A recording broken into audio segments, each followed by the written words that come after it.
Existem espécies no jardim que criam coisas redondas, vermelhas, suculentas e deliciosas só para chamar a sua atenção, para atrair você para que as ajude em sua reprodução.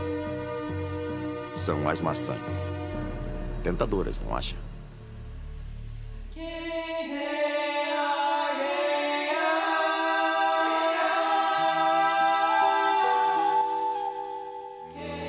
O mundo secreto dos jardins.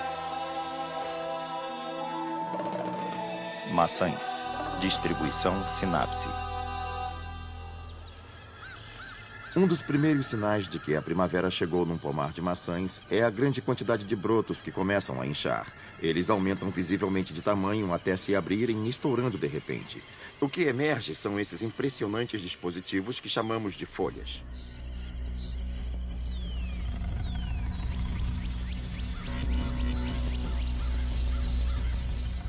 Na primavera, as folhas jovens de uma macieira devem ser deliciosas, porque surgem várias criaturas que gostam de comê-las. Uma das criaturas mais interessantes é a lagarta enroladeira.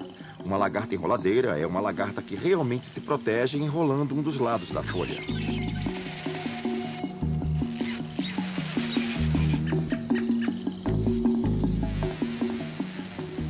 Ela usa fios de seda para embrulhar a ponta da folha ao seu redor, e assim consegue uma proteção bem eficaz contra predadores.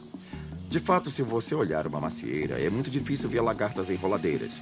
Quando acontece alguma coisa estranha, conseguimos vê-las, mas o fato é que podem existir milhares de lagartas enroladeiras numa só macieira, enroladas na ponta das folhas que você geralmente não conseguirá ver. Outros insetos são realmente mineiros de folhas. Colocam seus ovos para que a larva emerja dentro dos tecidos da folha e se alimente das camadas acima e abaixo das folhas, protegida de predadores. E o que você vai ver é esse interessante padrão de espirais, torções e voltas, pequenos canais que a criatura produz conforme vai consumindo seu caminho através do tecido da folha.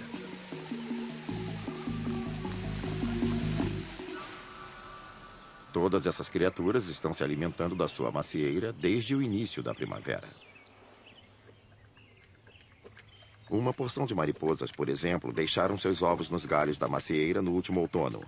Na primavera, os ovos já terão chocado e as larvas emergido. As mariposas de topete estão entre esse grupo e, uma vez que emergiram, as larvas encontram uma maneira bem interessante de se locomover. Quando as lagartas da mariposa de topete querem se mover através da árvore, não precisam se arrastar para cima e para baixo pelos inúmeros galhos. Descem tecendo um longo fio de seda e então são apanhadas pelo vento, que pode carregá-las por quilômetros. Elas se parecem muito com pipas quando fazem isso. Quando a lagarta da mariposa de topete está no seu tamanho máximo, logo antes de se transformar em pupa, é um animal espetacular. Podemos ver de onde ganhou seu nome. Elas têm uma fileira de topetes como pequenos tufos de grama ao longo da parte de trás. São comedoras vorazes, o que é normal em lagartas. Mas vale a pena perdoar e aguentar um pequeno dano nas folhas da macieira só para ter no jardim uma criatura com esse tremendo penteado. Quando a lagarta da mariposa de topete desenvolve-se na forma adulta, surgem dois tipos diferentes de seres. As fêmeas não possuem asas, então vão ficar no mesmo lugar em que se transformaram em adultas. Não tem nenhuma maneira de se locomoverem de uma árvore a outra. A única coisa que são capazes de fazer é emitir um feromônio, substância química para a qual os machos da espécie são incrivelmente sensíveis. Aí é trabalho do macho voar até a fêmea e virão flutuando de longas distâncias.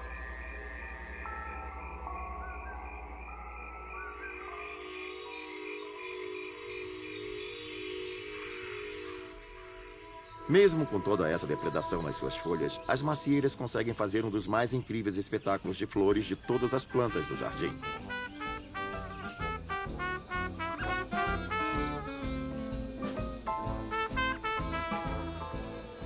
Uma macieira dá grande abundância de flores, logo no início da estação, quando existem seres pequenos que vêm polinizá-las. É de importância crucial para o desenvolvimento da árvore que estas flores obtenham sucesso em chamar a atenção. Felizmente para as macieiras, existe um polinizador com quem elas sempre podem contar, que são as abelhas. Elas trabalham cedo e a todo vapor. É um ótimo acordo. As abelhas conseguem néctar e as árvores conseguem produzir frutas, seu meio de reprodução. Tudo bem, é um casamento de conveniência, mas que tem dado certo ao longo de muito tempo e não apresenta sinais de que irá terminar tão cedo.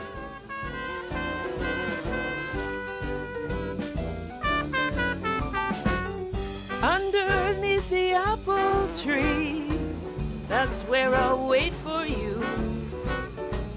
That's where you first kissed me. That's where we said I do.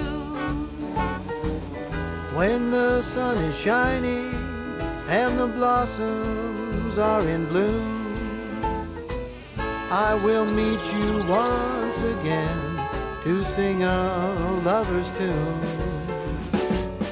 All those pretty blossoms will share their sweet perfume. We will spend these moments in our private honeymoon. So hurry to me, darling, 'cause you know where I'll be, waiting underneath the apple tree.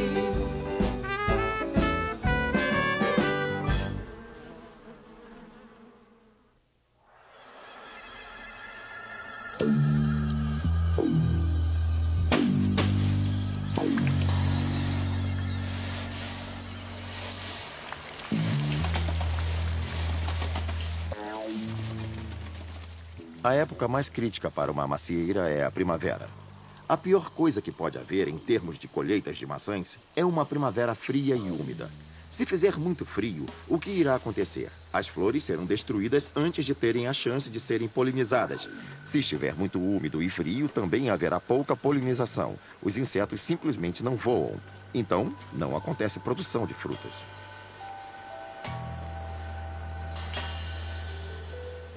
Na primavera também, as velhas folhas mortas apodrecidas no chão são um local perfeito para os fungos que sobreviveram ao inverno se reestabelecerem no pomar. Um dos maiores problemas na produção de maçãs são fungos patogênicos. Muitos desses fungos não são específicos das macieiras. Eles podem viver na maioria das plantas da família das maçãs e das rosas. As plantas estão intimamente ligadas e os fungos e bactérias que se alimentam dessas plantas são perfeitamente capazes de passar de uma para outra. Uma das mais fascinantes relações que você irá encontrar entre maçãs e fungos é essa da ferrugem da maçã de cedro. A ferrugem precisa alternar de anfitriã. Ela não consegue completar seu ciclo de vida apenas na maçã. Seu anfitrião alternativo é o junípero. É no junípero que o fungo irá formar seus teleósporos, essas grandes massas laranja que não há como não ver. No tempo úmido, esses teleósporos começam a expandir e a expelir essas longas e crescentes gavinhas laranjas.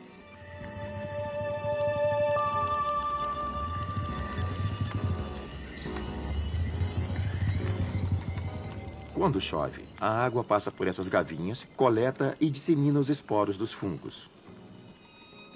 Então, para esses fungos e para muitos outros, as chuvas da primavera ajudam na dispersão e na infecção das macieiras.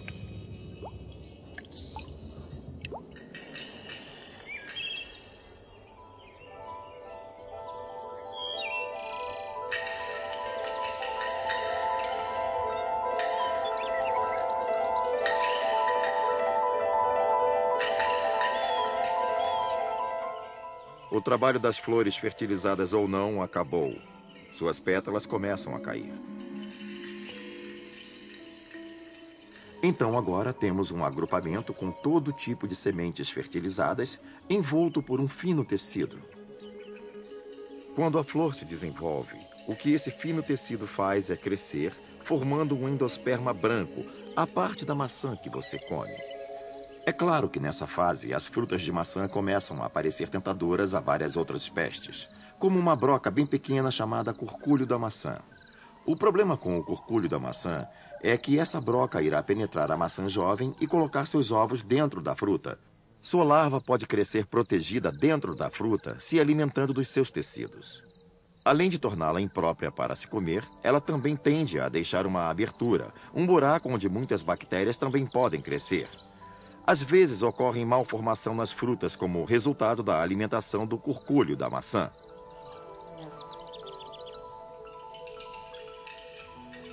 É claro que o curculho da maçã não é a única criatura que gosta de colocar seus ovos nas maçãs. A mosca varejeira da maçã é outro exemplo, e durante todo o desenvolvimento das maçãs, essas e outras criaturas ficarão à espreita, aproveitando qualquer oportunidade. A árvore continua acumulando recursos, realizando fotossíntese e retirando minerais do solo. A maioria desses recursos é destinada à produção das maçãs. O endosperma fica maior e maior e incha até se transformar nessa grande estrutura com pequenas sementes dentro, com um delicioso endosperma em volta. Mas em muitos casos, dentro da maçã de aparência apetitosa, se esconde um hóspede indesejado que fez dela seu lar. Tenho certeza de que já ouviram a frase: a única coisa pior do que achar um bicho na maçã é achar metade de um bicho na maçã. Essa metade de bicho que às vezes se encontra é provavelmente a larva crescente de uma mariposa. Essas são lagartas que se alimentam protegidas dentro da maçã. Do ponto de vista dos insetos, o que poderia ser melhor que uma maçã? São frutas grandes como minas de ouro, como poderiam ignorá-las? A maioria desses pequenos habitantes das maçãs geralmente emergem para se transformarem em adultos. Muitos deles irão crescer ao solo, onde se transformarão em pulpa. Depois de maduros, podem retornar como vários tipos de criaturas fascinantes, e todas começaram como uma larva na maçã.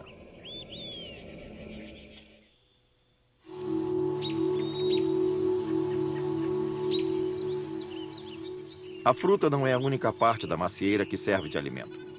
Existem muitos tipos de insetos como esse que se alimentam da seiva da planta.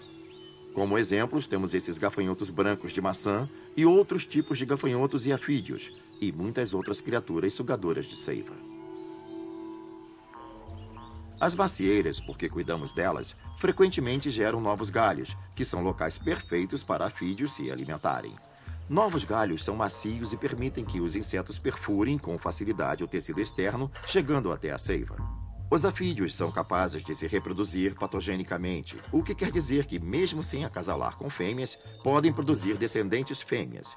E esses descendentes podem até já estarem grávidos quando nascem, formando grandes populações em pouco tempo. Uma peste muito grave em maçãs, que de fato ataca muitas delas e várias plantas frutíferas pelo mundo, é o grupo de criaturas chamadas ácaros. Eles não são insetos, são criaturas de 8 pernas e muitos se alimentam da seiva das plantas. Esses ácaros têm impressionantes taxas reprodutivas, formam grandes populações muito rápido e são notadamente difíceis de controlar. Então, num instante, sua árvore parece perfeitamente saudável, e no outro ela está branca, cercada de uma trama membranosa em todas as superfícies das folhas. Muitas criaturas estão chupando sua seiva, mastigando as pontas das folhas ou fazendo buracos nas frutas e folhas.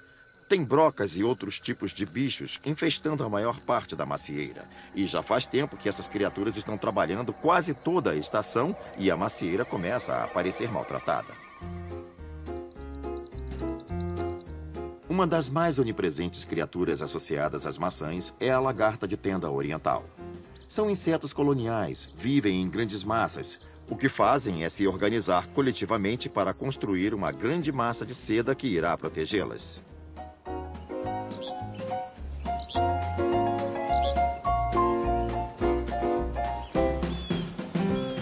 As lagartas de tenda, por serem seres sociais, têm muitas vantagens. Mas é preciso muita coordenação entre os indivíduos para fazerem o que fazem.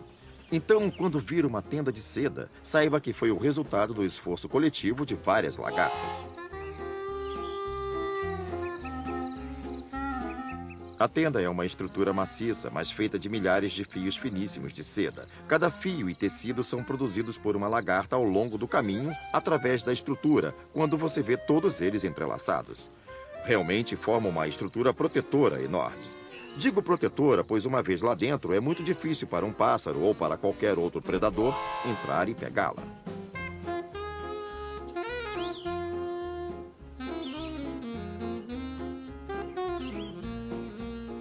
Elas se alimentam principalmente à noite, no início da manhã ou no início da tarde, quando o tempo é menos agressivo e quando podem evitar o ataque dos pássaros.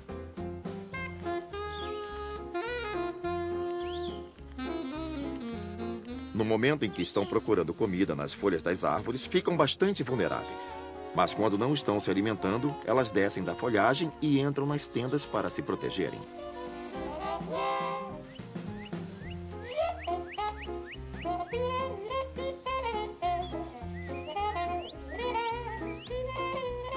A tenda tem muitas funções diferentes e permite que elas façam muitas coisas.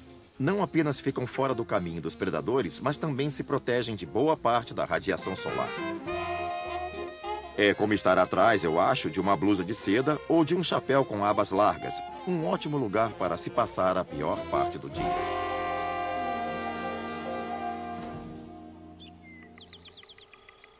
A seda tem um tempo de vida curto na luz solar. Não dura para sempre, nenhuma roupa dura. Mas como as lagartas de tenda continuam crescendo, chegam a um ponto onde estão grandes o bastante e começam a pensar em se tornarem pupas. Não se pode virar pupa na tenda. Para isso, elas têm que se dispersar.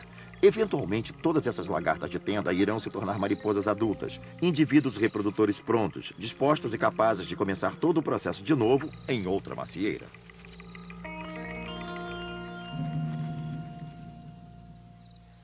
O problema com as maçãs é um problema de administração. Deve-se sempre podar e tentar controlar as pestes, se você quiser uma colheita de frutas. Considerando que alguns dos seus parentes, como peras, ameixas e cerejas, conseguem sozinhos e produzem frutas mais que suficientes para você. Então, o problema das maçãs é que você deve ter alguns cuidados com elas o tempo todo.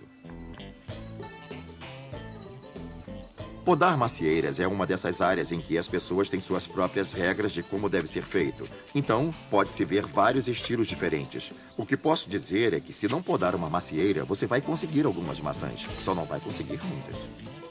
Entretanto, como jardineiro, se você quiser aumentar a produção de maçãs, existem algumas regras simples e você não precisa ser um especialista. O método usual é primeiro tentar deixar a árvore aberta, com bastante exposição à luz e muita passagem de ar, removendo as porções feias de emaranhados de galhos e deixando espaços entre os galhos adjacentes. Em seguida, você deve podar os brotos curtos. Os brotos curtos são os que têm os botões de flores e que vão produzir as frutas. Se você tiver muitos deles, você acaba sobrecarregando a planta e termina a estação com menos produção de frutas. Se você está atrás de produção de frutas, então não há escolha senão sair e fazer o trabalho. Quando uma maçã está completamente madura, ela fica larga e vermelha, e dentro dela fica o que realmente importa para a árvore, as sementes. O que acontecerá com essas sementes é crucial para o sucesso reprodutivo daquele indivíduo, o que é realmente mais importante que sua própria sobrevivência. As sementes representam a possibilidade de uma nova geração de macieiras. Garantir que isso aconteça exige grande esforço.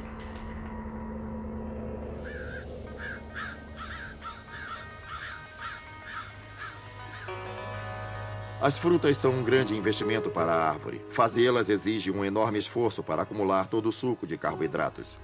E animais como nós esperam ansiosos para pilhar o fruto de seu trabalho. Mas não é uma refeição totalmente gratuita. As árvores frutíferas precisam de algo em retorno, pois embora elas sejam muito melhores que nós em usar o solo e a luz solar para produzir deliciosos alimentos, não conseguem pegar uma maçã, caminhar enquanto comem e nem lançar a sobra sobre o solo quando terminar. Assim que uma maçã é removida de sua árvore, ela começa a se decompor. O que acontece é que muito açúcar estará disponível agora na forma líquida. Então, atrairá vespas, por exemplo, que estão interessadas nas maçãs que começaram a se decompor. É mais fácil para elas comerem. Elas não gostam da fruta fresca. É muito dura para elas. Mas quando começam a se decompor, são ótimas.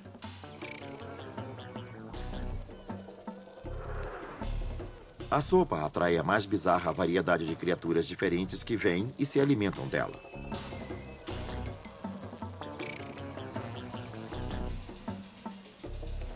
Mas a maçã não foi planejada para essas criaturas. Elas apenas conseguem uma refeição extra. As maçãs são produzidas para serem atraentes para animais bem maiores.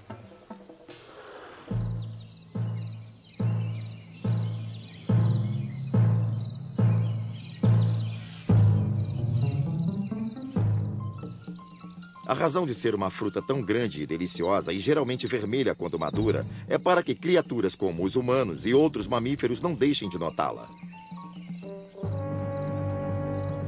Elas são frutas grandes e vistosas porque querem ser comidas inteiras por estas criaturas.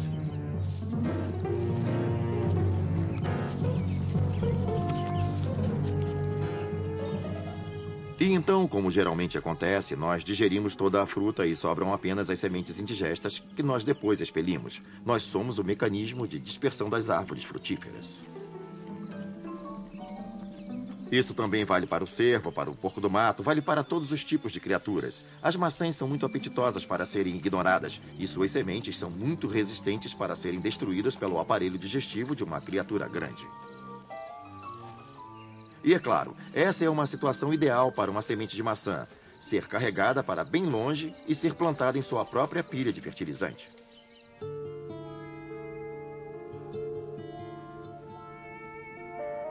Agora, o próximo passo para a criação de uma nova macieira é o inverno.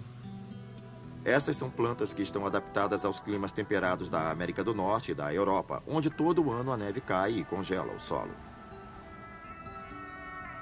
As sementes de maçã dependem do inverno. Só depois de várias semanas de exposição ao frio é que a semente de maçã estará preparada para germinar. E elas vão germinar. De fato, se você caminhar para um pouco além do mundo habitado, vai encontrar mudas de macieiras crescendo por toda a parte. Embora tendamos a pensar que elas sejam apenas continuações de pomares ou jardins, macieiras selvagens criam raízes e crescem o tempo todo. Então, se você tiver uma macieira no seu jardim, é bem provável que ela tenha descendentes espalhadas por aí em cantos escondidos e crescendo selvagem. Versão brasileira Alcateia.